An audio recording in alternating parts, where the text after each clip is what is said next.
Hello and welcome or welcome back. I'm here with your weekly tarot and oracle cards reading. This is for Sunday the 2nd of February through to Saturday the 8th of February. So I'm going to use a pack of cards I haven't used for a while. These, you may remember, are the Chakra Oracle cards. So I just thought it'd be really interesting to tune into the energy as a collective message for maybe a theme for the week. So let's see who comes out. Okay, so one has just fallen on the floor. I love it when that happens. Let me go get it. Oh, we have creation. So you may remember these cards, the edges of these cards are coloured according to their chakra. Now this one on the face of it does look a little bit bland, doesn't it? It's just a grey, but that is to kind of indicate a neutrality that comes with the crown chakra.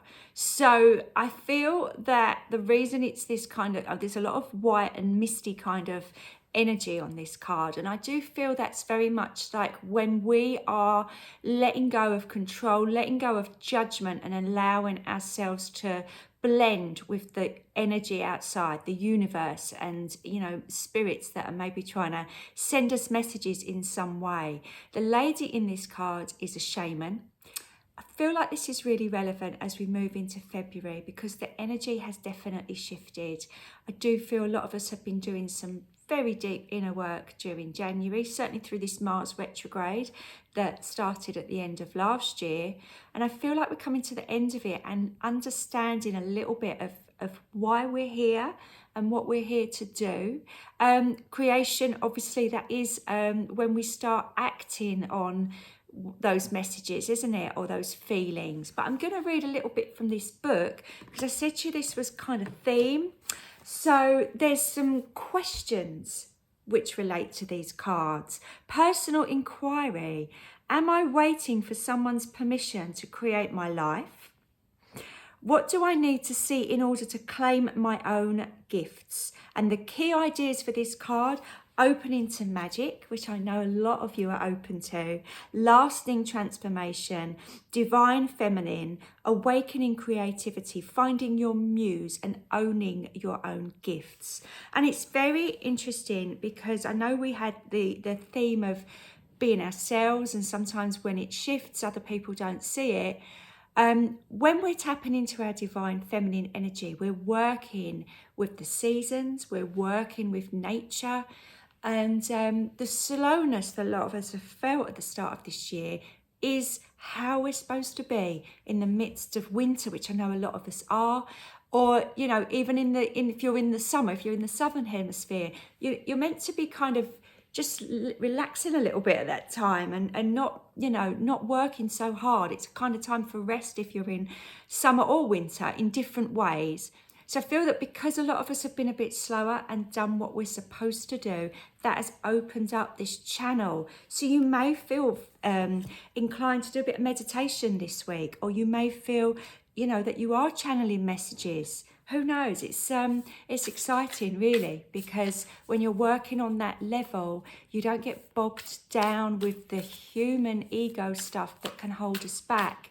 You have to be very careful that other people who aren't in this space don't drag you back down to the level that you've worked so hard not to be in anymore. So let's see what spirit animal comes with our lovely lady shaman. Ah, lovely. Okay. This works beautifully with that creation card because we have the dragonfly spirit. We've got the number 22 here. Now, these cards are organised alphabetically, but I do still feel that 22 is relevant in some way for some of you. That might be your angel number, and this might be exactly what you needed to see today. Okay, dragonfly spirit, truth transcends illusion. And again, that is not tapping into our ego when we're working in our heart space, when we're co-creating with the universe. We can feel in our body that feels right. Illusions, lies, when we're not being true to ourselves, it feels different, and we know it feels different. And I love, again, this dragonfly he's got a little crown on his head. Can you see that? And the fact that it's blue, feel like this is you finding your voice, finding your truth, speaking your truth maybe in some way. If you have found the last few weeks difficult, or you found your energy quite low, Don't beat yourself up about that. I feel like we're going to be coming out of that. And as I say, dragonflies, we tend to just see them when we're on a beautiful, bright, sunny day. So I feel like those clouds of confusion are lifting a little bit this week. So it should be very noticeable for all of you. But do let me know how that works out for you. Okay, I'm going to pick a couple of tarot cards now and see what the energy is there. Oh, don't you just love them? Okay, we got the Tower. Let me pick one from this pack as well and see what they've got to say. Well, it certainly is the same theme. We've also got the Page of Wands. Now, a lot of people, even seasoned tarot card readers like me, when they see the Tower, they're like, really, again? But chaos and disruption, I feel, are going to be a real positive shake-up here. You can see that energy of the Page of Wands. I do feel some of us have been in a bit of a hibernation over the last few weeks, and the energy is shifting. So if you are suddenly feeling like this, it might be you creating this Tower. It might be you going, right, that's it. I'm going to clear the house out. I'm going to go and do something. I'm going to make some changes now to my life, and it might disrupt other people. Alternatively, if you're staying in a kind of hibernating energy too long, it might be the universe that comes and shakes a little bit and says, come on, move, it's time to get going. I love the Page of Wands has come out because wands are all about creativity, but this is the human aspect of it. So where we've got this creation card, if you can see it with the light there, where we've got this creation card where we're co-creating and getting those ideas and working with the universe, this is what you're going to do about it. So I do feel there's some action that's going to take place this week, and I think it's going to come from you. Now, whether that's reacting to something that's happened around you or being proactive and making things change around you, I'm not sure, but it's a big shift in energy. Now I'm going to pick another oracle card now and see what comes out. Okay, storm warning. We've already had the storm warning, thank you very much, in the Tower. Okay, unwelcome emotional challenges ahead. Okay, we've got the lightning there, haven't we? But we've also got the rainbow, and we've also got the lighthouse, which is a beacon of light. So imagine that you're something in this card. There's no right or wrong answers here, by the way. Do you feel like you're the storm, creating all the weather around you, or the people around you? Are you the beacon of light and hope that's a bright light shining in a dark world? Some of us kind of feel like we're very alone in those circumstances, but that bright light shines out and helps so many other people that you may not actually see. So don't forget your importance of being that bright light. And of course, we've got the rainbow as well, haven't we? And the rainbow does remind us that, you know, storms don't last forever. The sun comes out again, and we get these beautiful reminders in the sky that we're over the worst and that we can sort of breathe a bit of a sigh of relief. They're also quite lucky for some. Some find them quite spiritual. Some see them as a connection to spirit. So I do feel for you here. This is whatever the Tower is bringing in, okay? That chaos, that disruption, that change. It might even be, sometimes we need a storm, don't we? We need a storm to clear the air. So this could be, metaphorically speaking, something that's happening with you and a loved one or a person at work. You've got to have this argument or discussion to clear the air and actually be quite vocal. Again, I'm just going back to the blueness of this dragonfly. I feel there's something relating to the throat chakra here when these messages are coming out. So I'm going to pick an astrology card now from Tanazi's pack. I love these cards. They're very holographic, so sometimes you can't see them with the light here, but they are very beautiful. And I seem to be using them more and more. I seem to be more drawn to astrology this year. Oh, we've got the Earth. Okay, so we had Earth last week and you saw me shuffle and shuffle and it's come out again. So there potentially is something that was going on last week that's still moving into this week. Something's not quite been resolved. I do feel like we're being asked to look at our place on the Earth. I do feel this age of Aquarius that we talked about a lot last year, but we're now very much in, is looking at ways that we can be more kind to the earth or make a bit of a difference with the earth. So yeah, I mean, it's all very well co-creating with the universe, but we have got to live on the earth as we do it. So yeah, there's all sorts of messages here about sustainability coming in. I do feel like this year is a year of change, and I do feel that collectively, people that do hold this light within them are going to be needed more and more as this decade moves on. So if someone's trying to extinguish your light, don't let them, because I feel the earth is now calling anybody that works on that level. There are a lot of people that don't.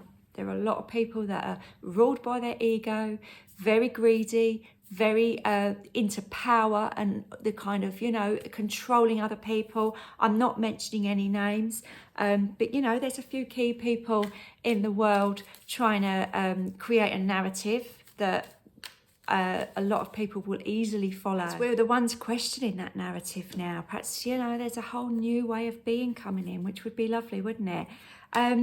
Okay, I'm going to finish with an angel card. I always think that's a lovely way to finish.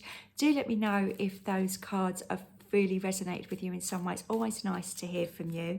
I did make a promise to myself not to be on my phone as much this year.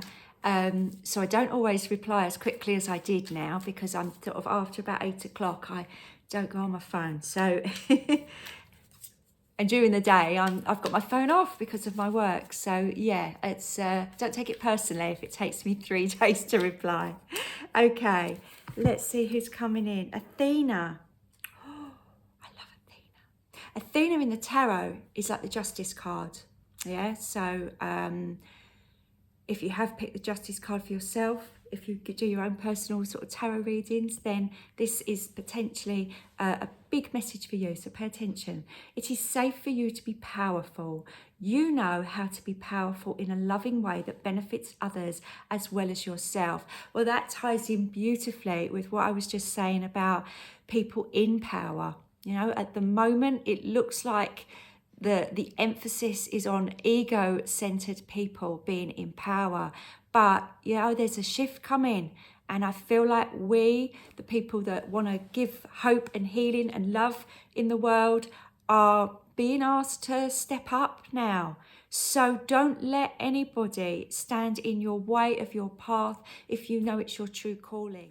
What I love about this card is how Athena is dressed like Joan Collins in Dynasty, in a kind of 80s power suit, but she's got those wings there as well, hasn't she? And she's giving the idea of it benefits others. So there are ways that you can live your own life and do really well for yourself, but help others as well. It's about working as a collective, which hasn't been the narrative for a while. Since the days of the 80s with those power suits and shoulder pads, there's an element of greed that's kind of we've been caught up in for a long time, a lot of decades, and people, it's not working. And there are people now that can see it. That's why, can you imagine going to a sound bath in the 80s? Been committed, wouldn't you? But people do now. People go on, retreats. They go and try and tune into themselves. They're getting back in touch with nature, going organic, whatever it is for you, giving up meat, becoming vegan. Look at the ways, you can see it everywhere, that there are subtle shifts now, and more people are living a life that's more in tune with the earth and more in tune with themselves. People are getting more, you might feel more tuned to astrology or numerology or something, going back to the ancients and learning about their methods. There's so much to learn in this world that isn't centered around social media or greed. So I'm not going to go on my soapbox too much, but I do feel that anyone that's hearing this message totally gets what I'm trying to say, and totally gets that this wonderful powerhouse of an angel, Athena, is coming in to say you are absolutely right to follow your path and, you know, control and own your own power. Don't shrink in when people tell you it's not right, because they don't know what they're talking about. You know what's right for you, so you go ahead and do whatever it is that you need to do. And I feel like that's a lovely message to end on. So I'll leave it there, and I wish you a wonderful week, and I will be back next week with another message for you. Take care. Bye for now.